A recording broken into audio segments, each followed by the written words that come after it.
1972 Munich Olympics లో Palestine terrorist Israeli athletics మీద attack చేసి 11 అథ్లెట్స్ ని హోస్టేజెస్ గా తీసుకున్నారు. ఇజ్రాయెలీలో ఉన్న 200 పాలెస్టైన్ ప్రిజనర్స్ ఇంకా జర్మనీ ప్రిజన్ లో ఉన్న ఇద్దరు రెడ్ ఆర్మీ ఫ్యాక్షన్ వాళ్ళని రిలీజ్ చేయాలని డిమాండ్ చేశారు. కానీ రెస్క్యూ ఆపరేషన్ ఫెయిల్ అవడంతో ఈ టెర్రరిస్ట్ హోస్టేజ్ గా బంధించిన 11 ఇజ్రాయెలీ అథ్లెట్స్ అందరినీ చంపేశారు. దీని మీద మునిచ్ అనే movie famous director Steven Spielberg తీశాడు. ఈ ఇన్సిడెంట్ తర్వాత కూడా అథారిటీస్ గేమ్స్ ని ఆపకుండా కంటిన్యూ చేశారు.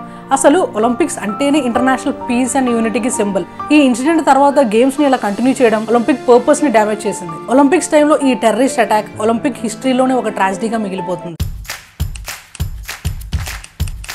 ఒలింపిక్స్ లో విమెన్ పార్టిసిపేషన్ కి చాలా ఇయర్స్ పట్టింది. ఎందుకో తెలుసా? యాక్చువల్ గా Olympics 776 BC ancient Greece Olympia అనే ప్లేస్ లో స్టార్ట్ అయ్యాయి. అప్పుడు ఒలింపిక్ గేమ్స్ స్ట్రెంగ్త్ ఇంకా బ్రేవరీని ప్రదర్శించేలా ఉండేవి. ఇంకో ఇంట్రెస్టింగ్ విషయం ఏంటి అంటే ఒలింపిక్ గేమ్స్ లో మెన్ న్యూడ్ గా పార్టిసిపేట్ చేసేవారు అంట. గ్రీక్ గాడ్ అండ్ గాడెస్ ముఖ్యంగా జ్యూస్ ని సెలబ్రేట్ చేస్తూ ఒక రిలీజియస్ ఫెస్టివల్ లా ఒలింపిక్స్ ఉండేవి. గ్రీక్ సొసైటీలో ఒకప్పుడు విమెన్ ఎలాంటి పబ్లిక్ ఈవెంట్స్ ఇంకా స్పోర్ట్స్ లో పార్టిసిపేట్ చేయకూడదు. కంప్లీట్ మేల్ డామినేటెడ్ రూల్స్ ఉండేవి. అందుకే ఒలింపిక్ గేమ్స్ ని ఆడటానికే కాదు చూడటానికి కూడా విమెన్ ని అలౌ చేసేవారు కాదు. ఇయర్స్ తర్వాత 1896 లో French men Pierre de Coubertin modern Olympics start చేశాడు. కానీ ఏన్షియంట్ ఒలింపిక్స్ ఐడియాలజీతో పియర్ విమెన్ ని ఒలింపిక్స్ లో పార్టిసిపేట్ చేయడానికి ఒప్పుకోలేదు.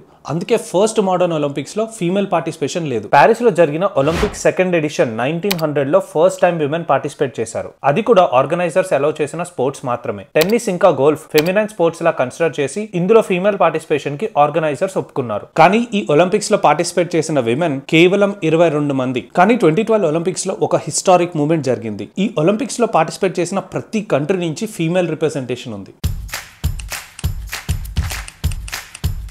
హిట్లర్ టైంలో 1936 బర్లిన్ ఒలింపిక్స్ ఫస్ట్ టైం టీవీలో లోకల్ గా టెలికాస్ట్ అయ్యాయి. అలానే హిస్టారిక్ ఒలింపిక్ టార్చ్ రిలే 1936 నుంచే స్టార్ట్ అయింది. అసలు ఈ టార్చ్ రిలే ట్రెడిషన్ ఏంటి? ఒలింపిక్ గేమ్ స్టార్ట్ అయ్యే కొన్ని మంత్స్ ముందు గ్రీస్ ఒలింపియాలో ఒలింపిక్ ఫ్లేమ్ ని వెలిగిస్తారు. ఈ టార్చ్ ఫ్లేమ్ ని ఒలింపియా నుంచి ఆ ఇయర్ ఒలింపిక్స్ హోస్ట్ చేస్తున్న కంట్రీకి బై ఫుట్ డిఫరెంట్ రన్నర్స్ తీసుకొని వెళ్తారు. ఈ టార్చ్ రిలే ఓపెనింగ్ సెరమనీలో కాల్డ్రాన్ ని వెలిగించడంతో ఎండ్ అవుతుంది. ఇలా 1936 ఒలింపిక్స్ నుంచి స్టార్ట్ అయిన ఈ ట్రెడిషన్ ఇప్పటికీ కంటిన్యూ అవుతుంది. Olympic torch relay peace and friendship కి సింబల్. ప్యారిస్ 2024 ఒలింపిక్స్ లో వెలిగించిన కాల్డ్రాన్ నీళ్ళ మీద కాకుండా గాల్లో ఉంటుంది. 100+ ఇయర్స్ ఒలింపిక్ హిస్టరీలో ఇలా ఫ్లోటింగ్ ఎయిర్ కాల్డ్రాన్ చేసిన ఫస్ట్ కంట్రీగా ఫ్రాన్స్ నిలిచిపోతుంది. ఈసారి ప్యారిస్ ఒలింపిక్స్ ఓపెనింగ్ సెరమనీలో కాల్డ్రాన్ వెలిగించింది ఎవరో కామెంట్స్ లో చెప్పండి. 1996 అట్లాంటాలో జరిగిన ఒలింపిక్స్ చాలా స్పెషల్. ఎందుకంటే మోడర్న్ ఒలింపిక్స్ స్టార్ట్ అయ్యి 100 ఇయర్స్ కంప్లీట్ అయిన ఇయర్ అది. Famous boxer Muhammad Ali Atlanta Olympics opening సెరమనీలో ఒలింపిక్ కాల్డ్రాన్ ని వెలిగించారు. ఇప్పుడు వరకు ఒలింపిక్ గేమ్స్ ఒక్కసారి క్యాన్సిల్ అయ్యాయి. అది కూడా 1944 వరల్డ్ వార్ II టైంలో. కానీ 2020లో జపాన్ టోక్యోలో జరగాల్సిన ఒలింపిక్స్ కోవిడ్ వల్ల పోస్ట్పోన్ అయ్యి 2021లో జరిగాయి. ఈ ఒలింపిక్ గేమ్స్ 2021లో జరిగినా కూడా ఒఫీషియల్ గా మాత్రం 2020 టోక్యో ఒలింపిక్స్ అనే పిలుస్తారు. ఇలా ఒక పాండమిక్ వల్ల ఒలింపిక్స్ పోస్ట్పోన్ అయ్యాయని ఒలింపిక్ హిస్టరీలో మిగిలిపోతుంది.